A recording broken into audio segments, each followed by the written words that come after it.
lagi forum yang coba cari sensasi. Dari yang tua muda semua ada di sini. Duduk bersama di Rebelkan. Oke, assalamualaikum warahmatullahi wabarakatuh. Salam jumpa dengan saya Agus Budi Haryanto dari Perempuan Podcast Forum Kajian Strategis Bangkalan. Saat ini kami kedatangan seorang tamu yang tokoh muda yang sudah tidak asing lagi di Bangkalan ya sebenarnya, yaitu Bapak Rektor Universitas Trunojoyo Madura. Selamat datang Pak Rektor. Ya, selamat datang Pak Agus. Terima kasih. Oke Pak Rektor, sebelum kita masuk ke tema, izinkan jangan lupa juga subscribe dan like, juga jangan lupa ikuti di medsos kami yang dari Facebook, TikTok dan Instagram. Pertama saya ucapkan selamat Disnatalis UTM yang ke-22 Pak Rektor ya. Ya betul ya, terima kasih Mas Agus ya. Pak Rektor, Pak Rektor ini kan sudah ini ya, sebelum jadi rektor sudah banyak yang dari aktivis, kemudian sempat jadi pengacara juga Pak dosen, pengacara, kemudian dosen, dekan dan hanya rektor. Ada jabatan lain Pak Rektor sebelum itu? Ya, mungkin perkenalan dulu Pak Rektor. Baik ya, terima kasih ya. Makasih Mas Agus ya, dan seluruh pemirsa podcast Perempuan. Kebetulan saya tuh memang background lapangan Pak Agus ya. Waktu mulai mahasiswa, kebetulan saya juga alumni UTM. Pada saat itu masih bernama Unibang. Saya masuk tahun 97, masih Unibang, dan saat itu pas mau krisis moneter di Indonesia. Saya karena background dari pondok, kemudian juga background memang dari keluarga yang secara ekonomi tidak mampu begitu, sehingga menuntut saya untuk harus aktif di beragam kegiatan agar saya bisa merubah kondisi ekonomi orang tua saya, kondisi ekonomi keluarga saya begitu, yang itu akhirnya kemudian memotivasi saya untuk menjadi aktivis baik di kampus maupun juga di luar kampus Mas Agus.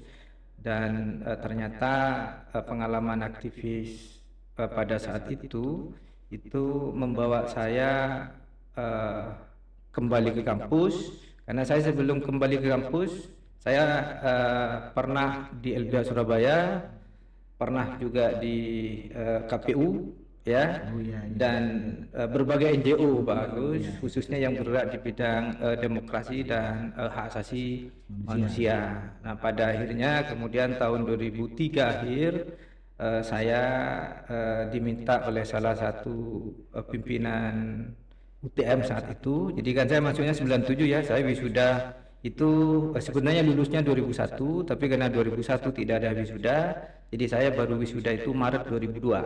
Jadi masuk perguruan tinggi swasta, lulusnya di perguruan tinggi negeri. Iya betul ya, jadi lulus swasta ke luar negeri.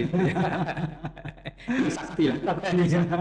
Iya. Jadi wisuda pertama UTM itu ya wisuda angkatan saya, dan kebetulan saya menjadi bagian dari pelaku sejarah proses perubahan dari Unibang yang swasta ke UTM yang negeri.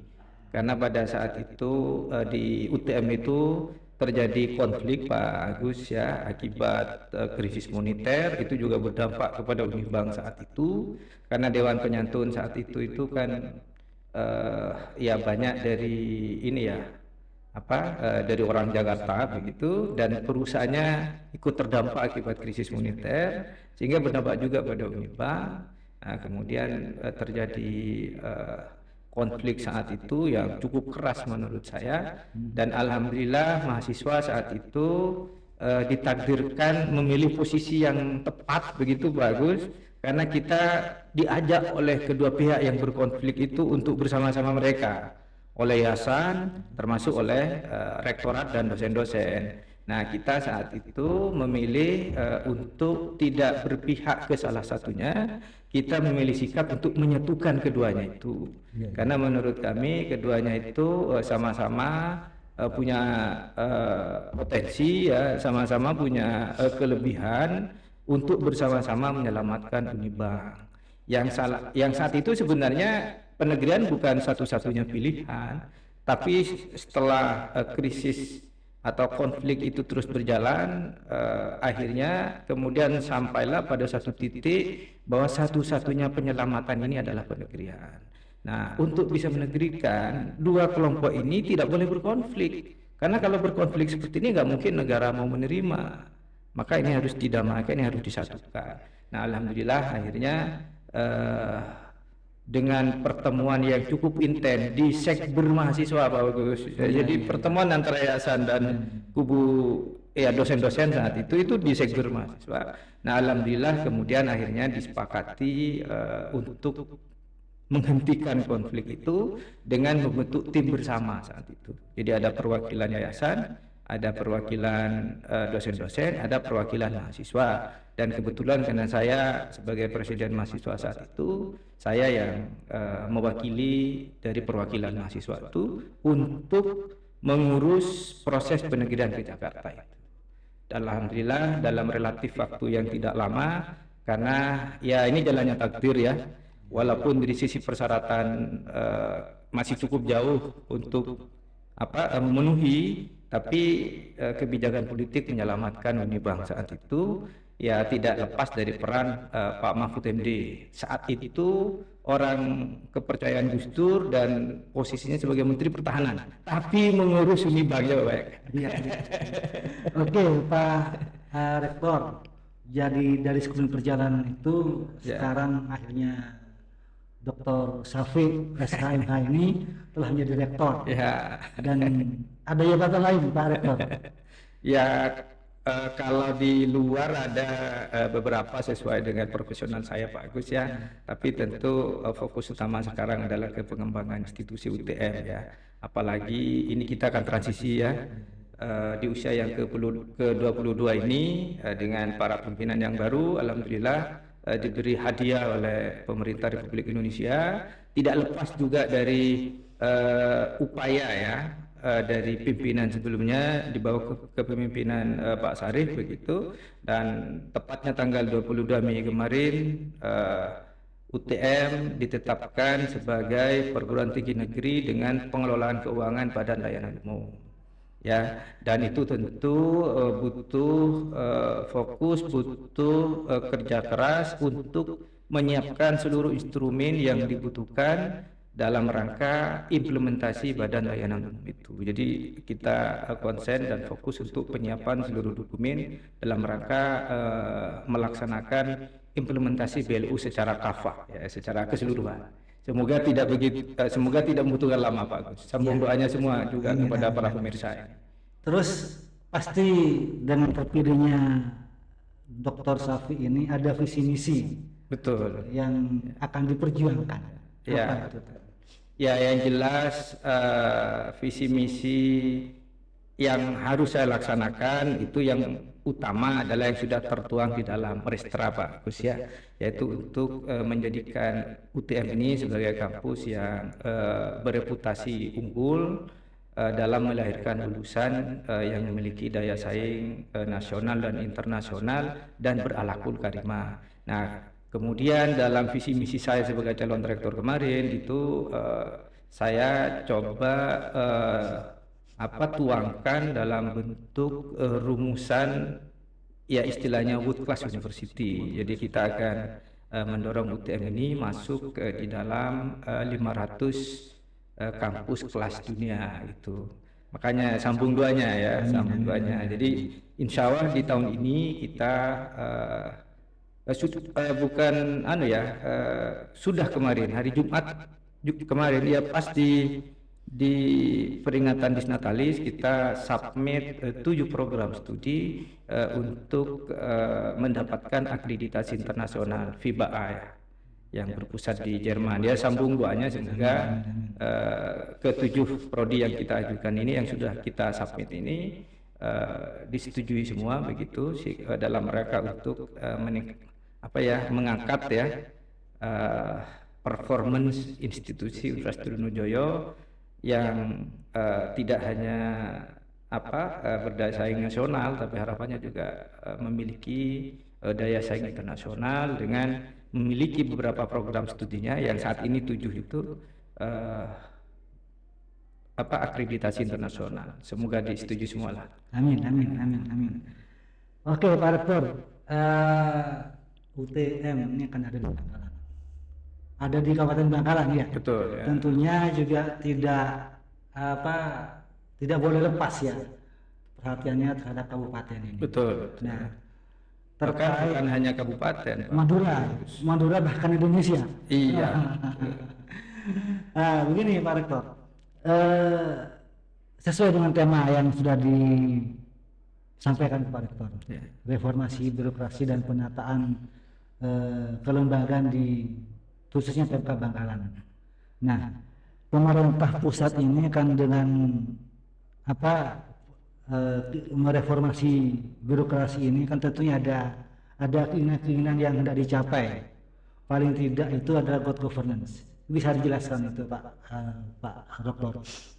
Iya, jadi kalau untuk konteks pemerintahan daerah itu undang-undang organik yang spesifik mengatur tentang pemerintahan daerah itu kan Undang-Undang Nomor 23 Tahun 2014 ya.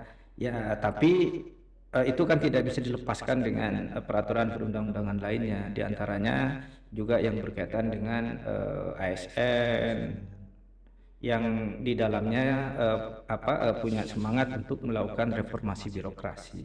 Nah, itu dalam rangka untuk mentransformasi dari cara kerja-kerja konvensional ke kerja-kerja transformatif yang berbasis digital diantaranya, termasuk dari kerja-kerja atau dari kultur birokrasi yang sebelumnya pasif, mau bekerja kalau ada perintah begitu ya, kalau ada petunjuk. Nah, dengan reformasi birokrasi itu kan mindset dari ASN, mindset dari birokrasi itu harus bertransformasi juga, harus diubah.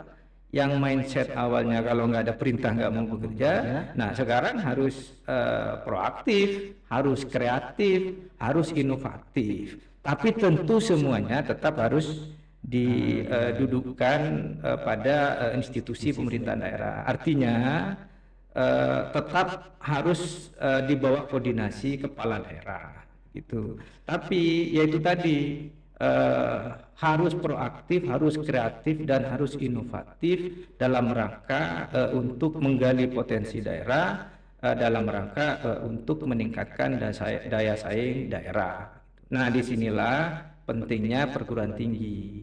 Makanya sekarang Pak Agus di semua instansi pemerintahan itu kan memang dituntut untuk melakukan kolaborasi pentahelik itu namanya.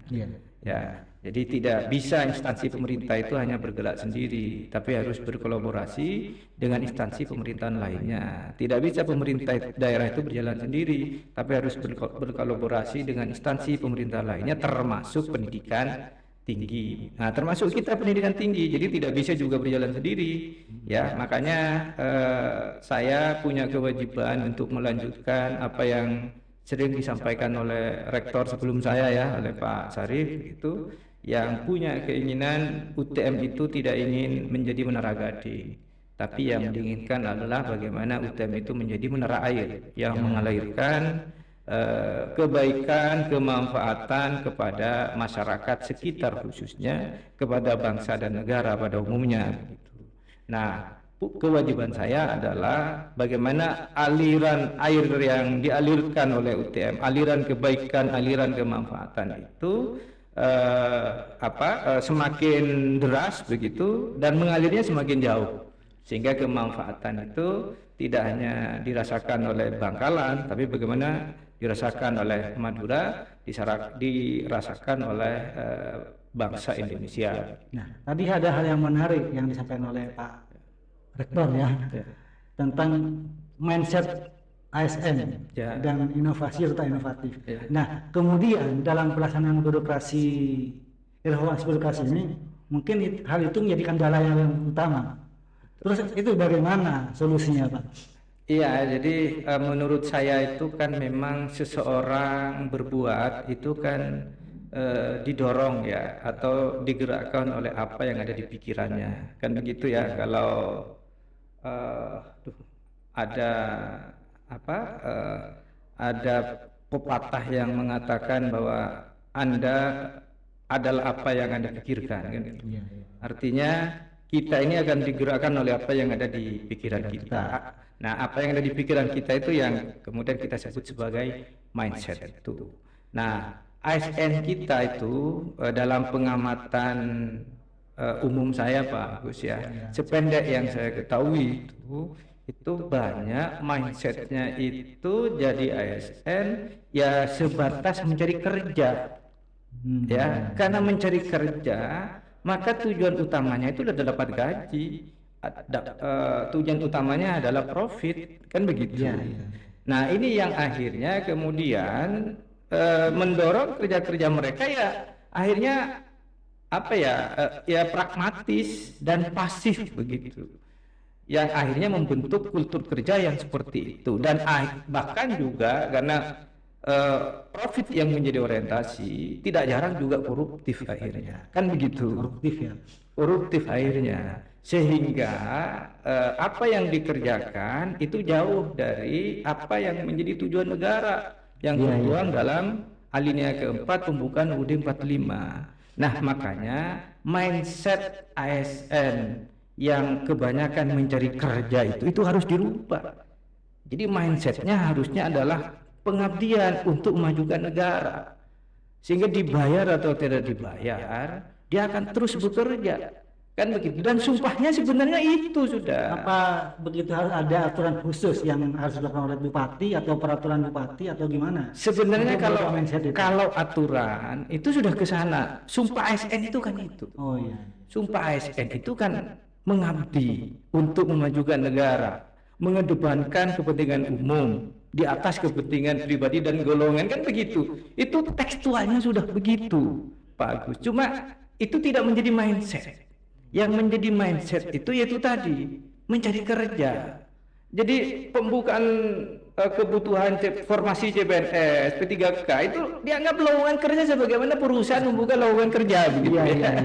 Jadi bukan sebuah panggilan kesempatan untuk mengabdi demi memajukan negara begitu. Nah, ini yang dibutuhkan dari seorang leader. Bagaimana leader itu memiliki visi ke sana, ya, visi untuk memajukan negara dengan cara merubah mindset, ya, birokrasinya, para ASN-nya, ya. Nah, sehingga birokrasi dan para ASN-nya dalam bergerak di dalam melaksanakan seluruh yang harus dilaksanakan itu tidak semata-mata karena butuh gaji, tapi lebih pada bahwa ini adalah kewajiban dia sebagai warga negara yang diberi kesempatan untuk lebih banyak mengabdi begitu melalui birokrasi untuk memajukan negara. Sehingga dengan seperti itu maka akan muncul lompatan-lompatan pemikiran yang kreatif, yang inovatif dalam rangka untuk memajukan daerahnya.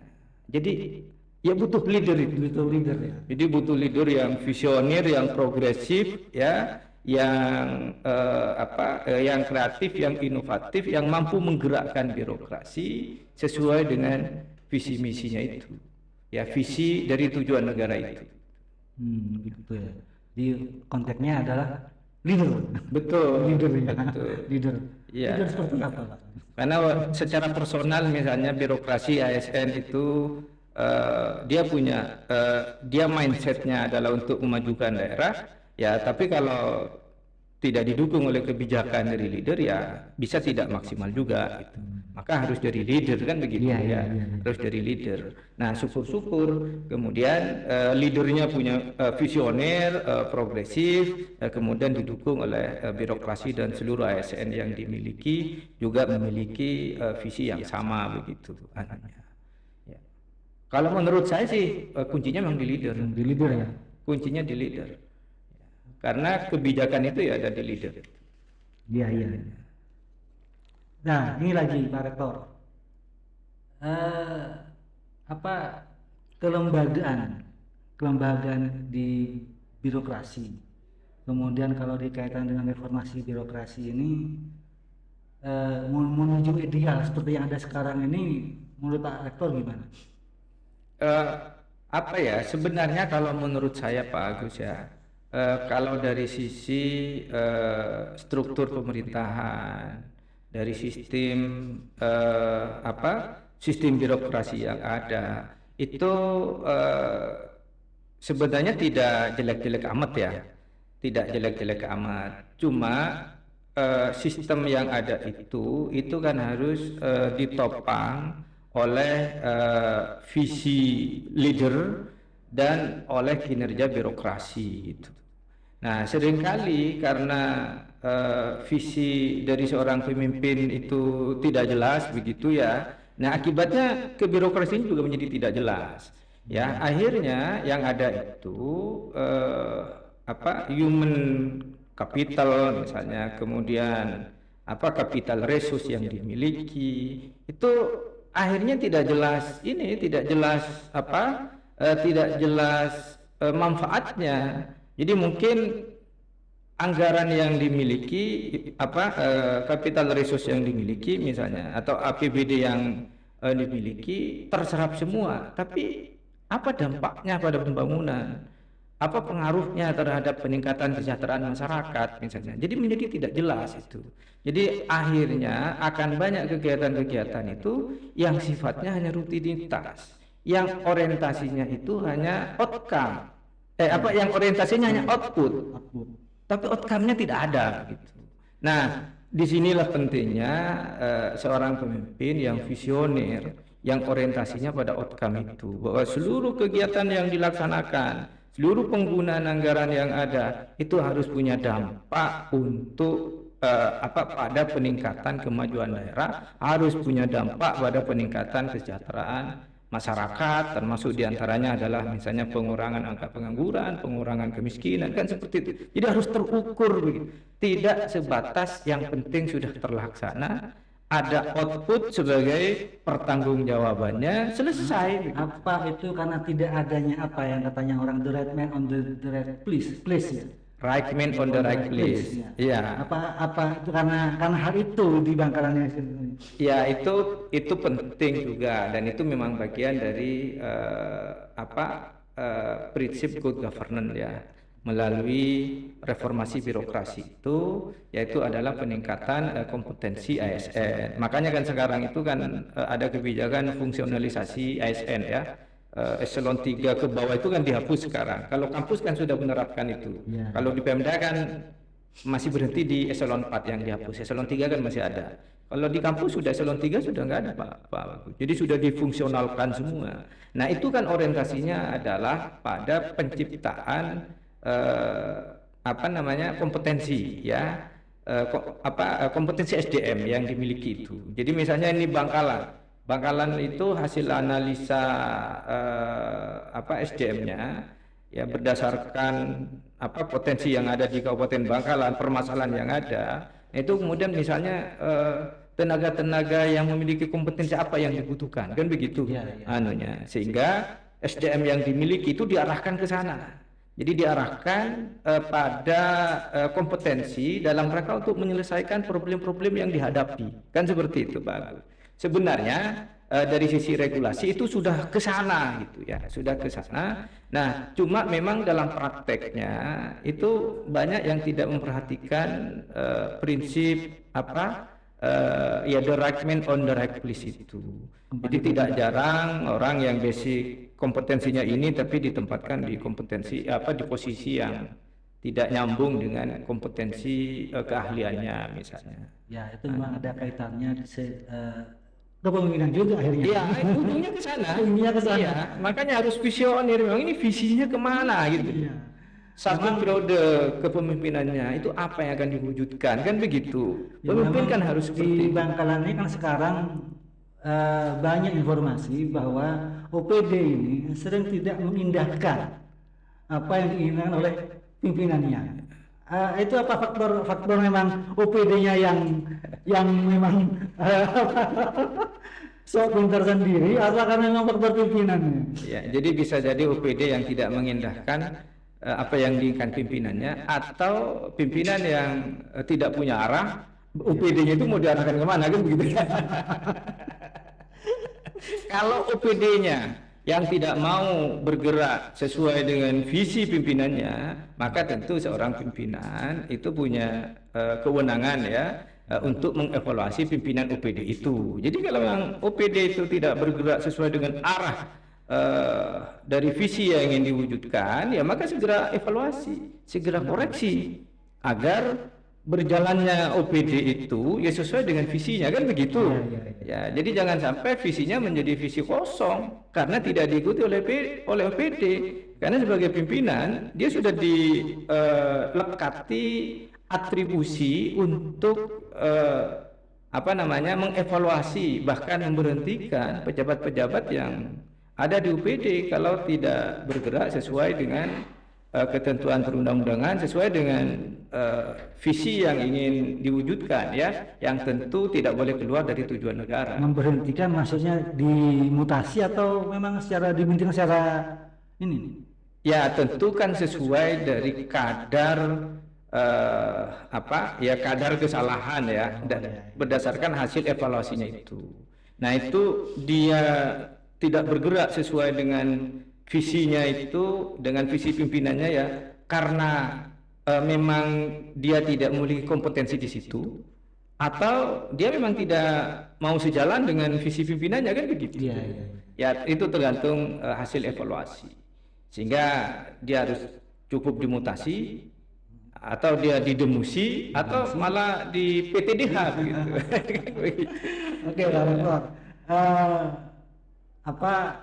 kalau memang ini perlu ada pembenahan, menurut Pak Rektor sendiri, langkah yang paling strategis seperti apa?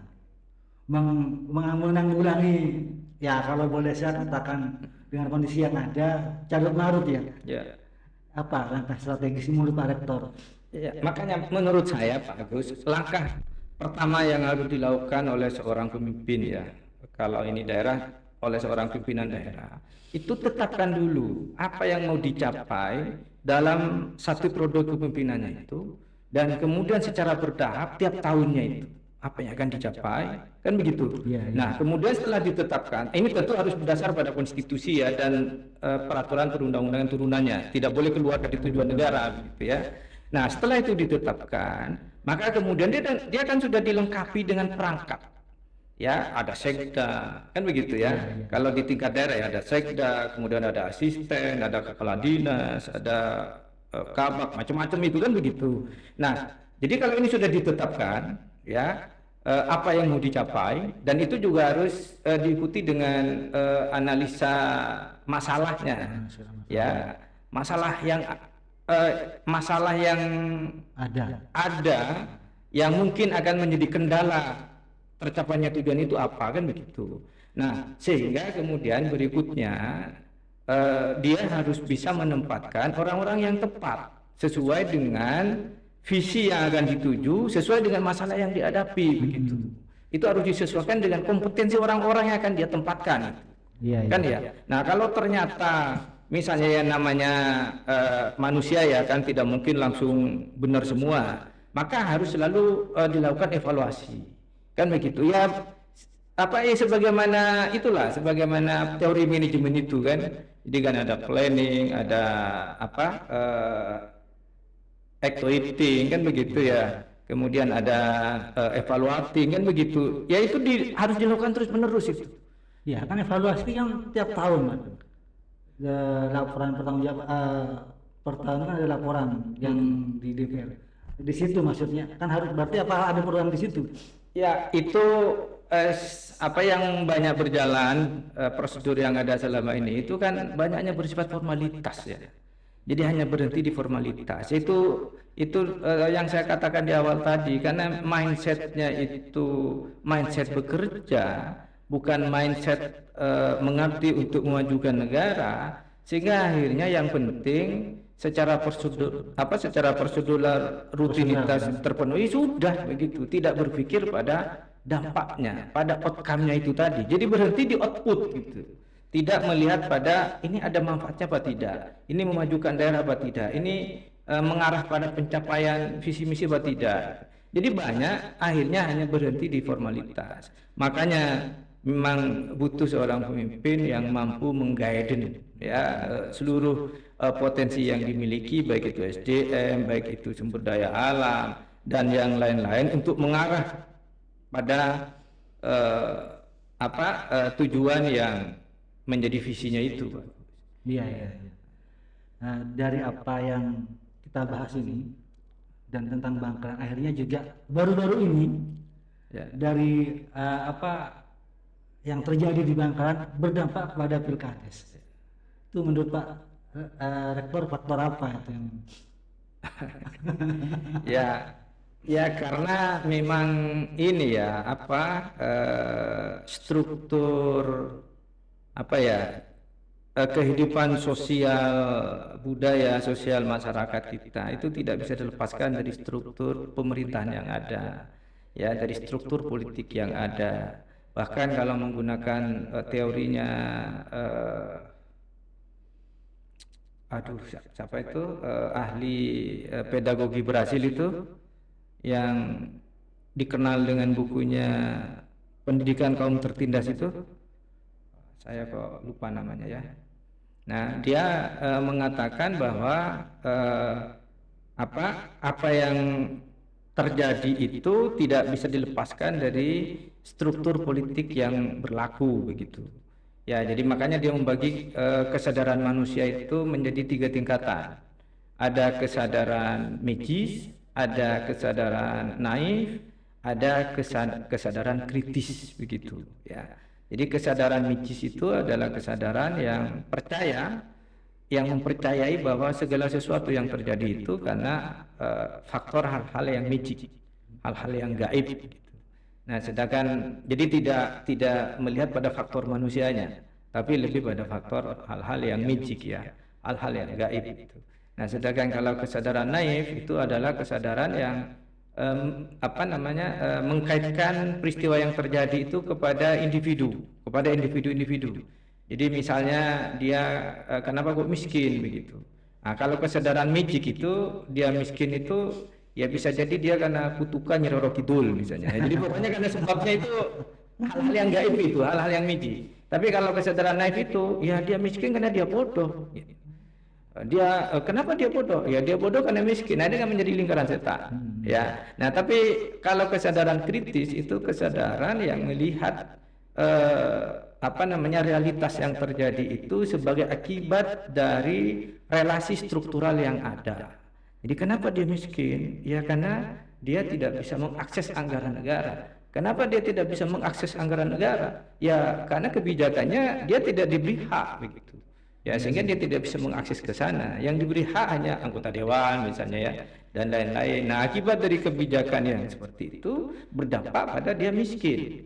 Jadi itu kesadaran kritis. Nah, tentang peristiwa misalnya yang terjadi di Bangkalan, kemudian ada masalah di tingkat pemerintah kabupaten, kemudian juga berdampak di tingkat desa. Ya, kalau menggunakan teori yang tadi itu ya memang relasi struktur politik yang berlaku itu akan berdampak pada struktur yang ada di bawahnya dan bahkan juga pada masyarakat, sehingga ya untuk memperbaikinya memang tidak bisa parsial, tapi harus melalui pendekatan yang integral, yaitu dari hulunya. Nah, kira-kira ini hulunya ada di mana kan begitu. Maka ya hulunya itu yang harus diperbaiki, baru kemudian berjalan ke bawah. Nggak bisa parsial di bawah, karena kalau perbaiki parsial di bawah hulunya tetap, ya nanti akibatnya akan kembali lagi itu. Jadi akan terus seperti itu. Sehingga harus benar-benar kita holistik di dalam menganalisis untuk menemukan ini hulu masalahnya apa ini. Sumbernya di mana kira-kira. Maka kita memperbaikinya mulai dari sumbernya itu. Ya sama dengan misalnya kita mau membersihkan lantai ya. Lantai kotor. Nah, lantai kotor itu sumbernya apa? Nah, kalau lantai kotor itu misalnya sumbernya karena ya taruhlah ini pondok pesantren ya. Jadi lantai kotor itu karena santri tiap hari membuang sampah sembarangan misalnya ya. Kemudian kita ingin bersihkan hanya mengambil kotoran yang ada di lantai tanpa membangun kesadaran para santri untuk tidak membuang sampah sembarangan, maka setiap hari akan terus kotor itu.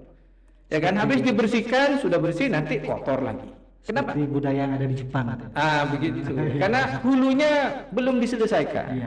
Nah, hulunya apa? Nah, kalau contohnya lantai kotor tadi ya hulunya kesadaran dari santri akan pentingnya kebersihan. Kan begitu. Nah, itu yang harus dibangun kesadaran itu sehingga nanti kotoran yang sudah dibersihkan tidak menimbulkan kotoran lagi.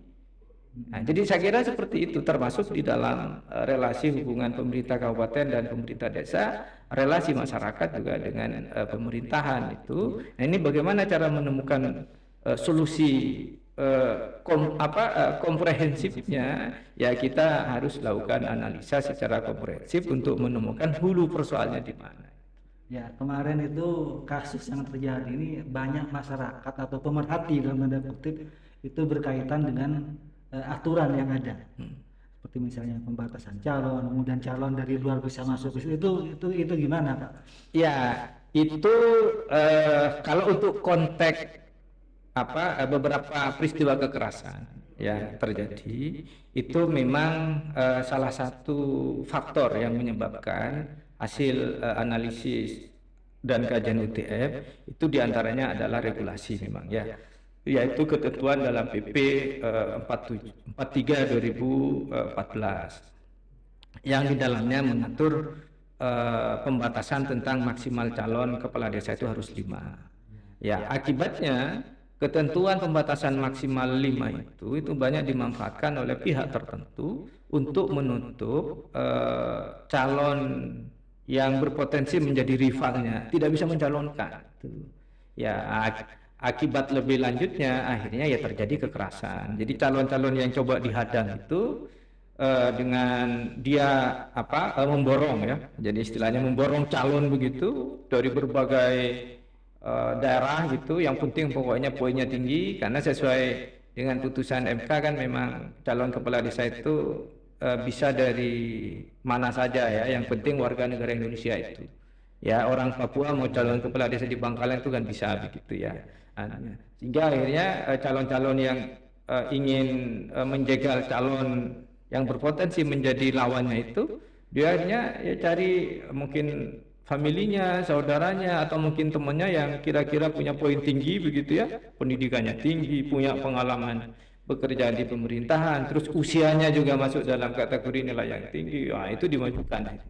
Nah, akibatnya kemudian calon yang berasal dari desa setempat dikendaki dapat dukungan masyarakat setempat begitu, tapi dia kalah di dalam scoring itu, ya akhirnya banyak yang tidak terima karena justru kok yang lolos orang-orang yang nggak dikenal begitu ya.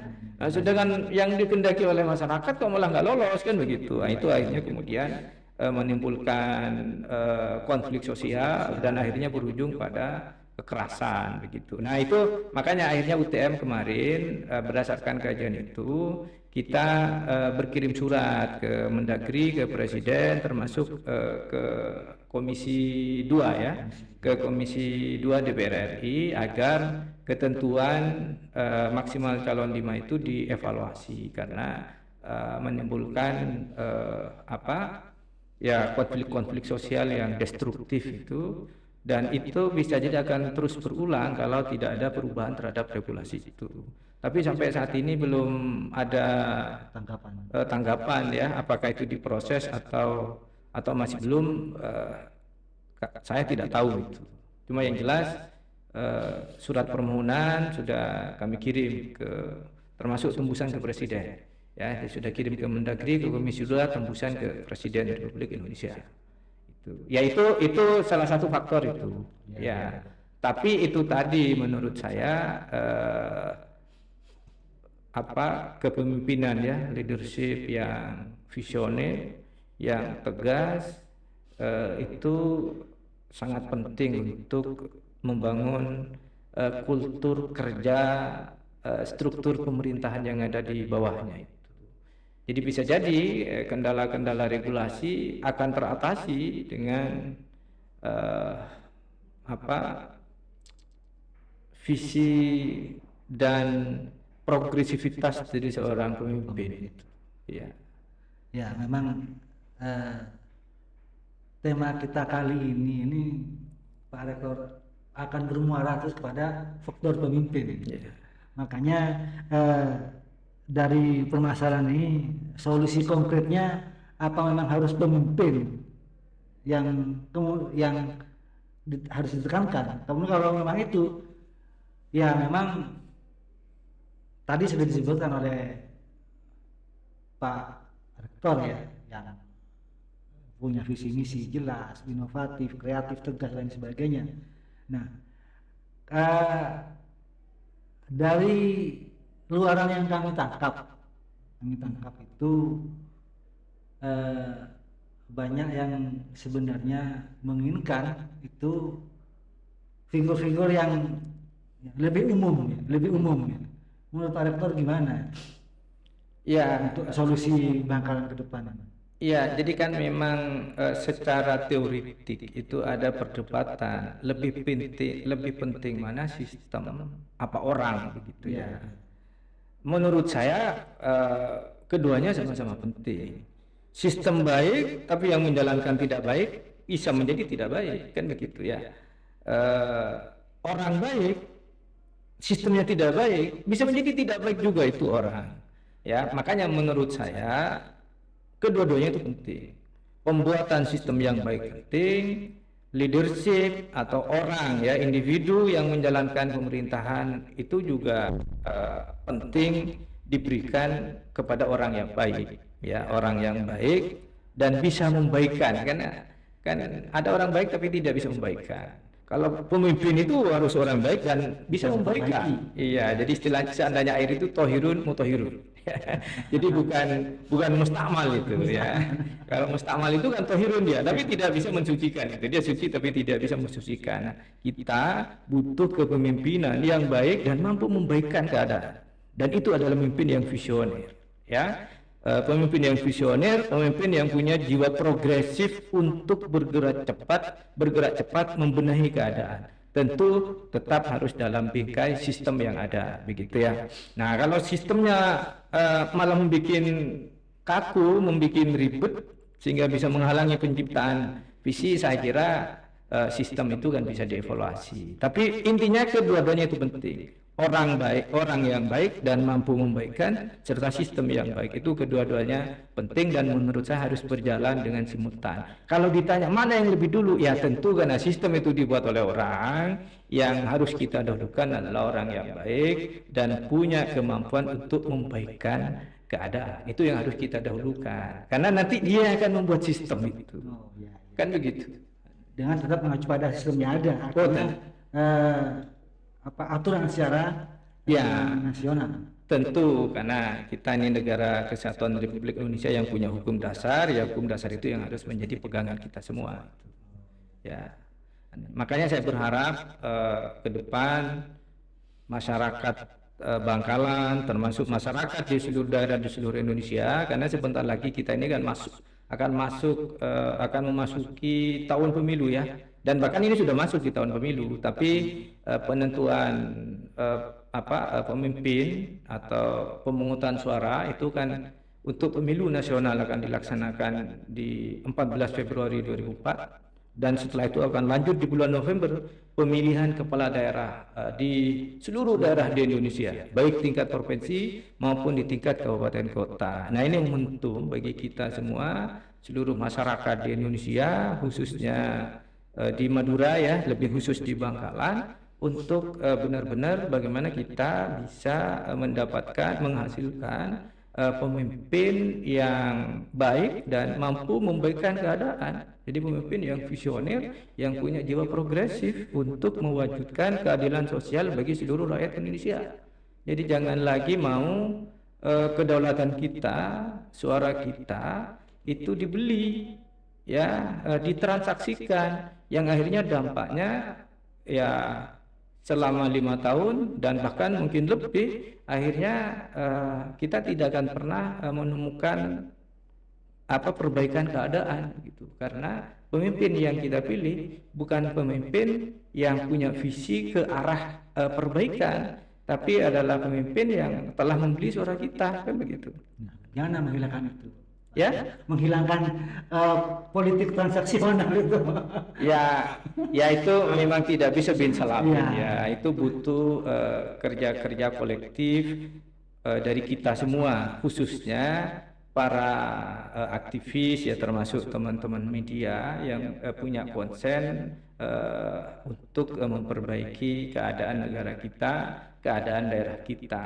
Bagaimana kita bisa mengketuk tularkan kesadaran itu menjadi kesadaran kolektif masyarakat, sehingga masyarakat merasa punya tanggung jawab untuk memperbaiki daerahnya masing-masing dengan cara memperbaiki memilih pemimpin yang bisa dipercaya untuk memperbaiki keadaan sesuai dengan yang menjadi cita-cita kita bersama itu. Ya, tapi selama kita masih berpikirnya pragmatis, kepentingan jangka pendek, yang penting bisa menghargai dalam bentuk rupiah suara kita begitu, lalu kita pilih, ya masih jauh apa yang menjadi cita-cita dan tujuan negara untuk terwujud di negara kita, yaitu mewujudkan keadilan sosial bagi seluruh rakyat Indonesia. Ya. Nah ini bagaimana ini menjadi kesadaran kolektif kita bersama bahwa tujuan atau ultimate goal, ya, tujuan utama dari negara kita itu adalah mewujudkan keadilan bagi seluruh rakyat Indonesia itu. Ya. Di akhir sesi ini, Pak Rektor, ya, harapan Pak Rektor, ini bisa menjadi untuk lebih memperjelas bahwa apa yang dijadikan ini terkait dengan reformasi birokrasi dan pemimpin. Ini ya, untuk memperjelas dan mempertegas, ya, bisa jadi kesimpulan akhirnya dari diskusi kita kali ini. Ya, pertama kepada masyarakat, ya kepada kita semua, ya ayo kita kita introspeksi, kita evaluasi diri kita, kenapa keadaan kita tidak pernah berubah, misalnya tidak pernah bergerak ke arah yang lebih baik.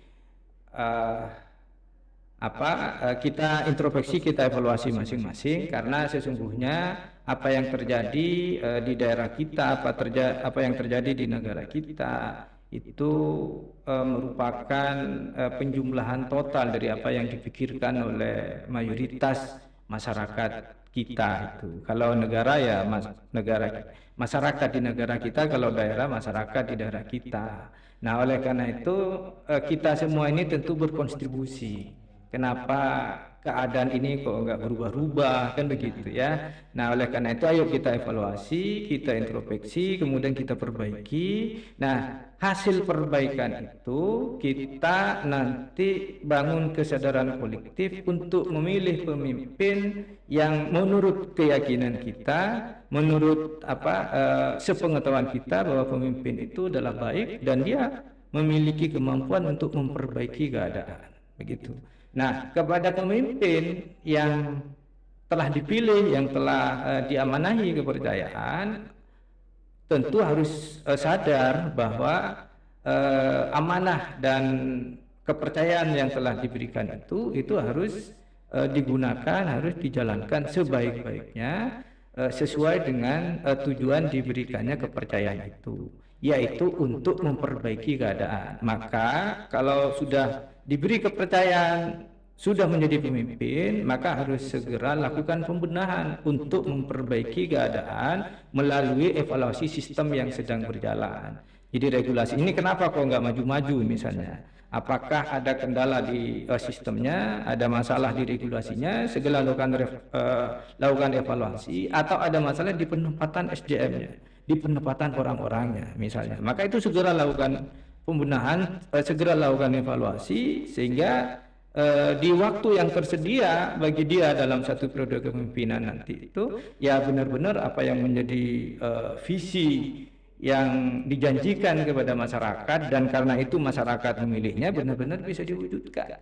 Tidak hanya berhenti di konsep visi misi tertulis yang disetorkan di KPU. Setelah itu selesai begitu.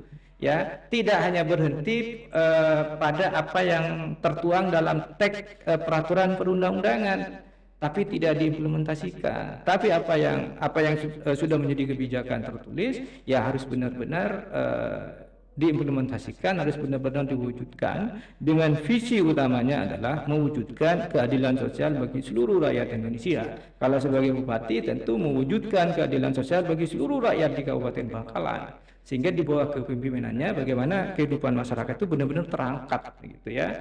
Terangkat kesejahteraannya, terangkat kecerdasannya, terangkat kehormatannya, kan begitu ya, ya terangkat seluruh hal yang menjadi haknya ya sebagai sebagai warga negara Indonesia, itu kan begitu adanya. Sehingga dengan begitu saya yakin apa yang kita impikan, apa yang kita cita-citakan di dalam konstitusi ya, di dalam preambul konstitusi ya, khususnya di sila keempat itu benar-benar dapat diwujudkan, sehingga kita selama ini yang selalu mengatakan bahwa Indonesia itu adalah negara yang gemah ripa loh jinawi ya, tidak hanya sekedar kata-kata, tidak hanya sekedar slogan, tapi itu menjadi kenyataan yang dirasakan oleh seluruh rakyat Indonesia. Saya kira seperti itu. Oke, baik. Terima kasih Pak Rektor. Sudah banyak yang kami petik, dan pada intinya para pemirsa ada hal yang perlu kita perhatikan untuk Bangkalan. Mindset dari ASN kita itu harus dirubah, sehingga itu untuk menghindari koruptif ya, sifat koruptif ya. Betul. Ya. Yang kedua, persoalan pimpinan. Jadi dalam memilih pimpinan, ayolah kita cari pemimpin yang baik dan yang paling penting bisa memperbaiki. Ya. Terima kasih Pak Rektor atas kehadirannya, dan semoga tidak bosan-bosan untuk kami undang karena menjadi solusi untuk Bangkalan. Siap. Terima kasih. Pemirsa, saksikan kami di podcast berikutnya dengan narasumber yang pasti akan lebih menarik. Wassalamualaikum warahmatullahi wabarakatuh. Waalaikumsalam warahmatullahi wabarakatuh. Makasih. Rebahkan.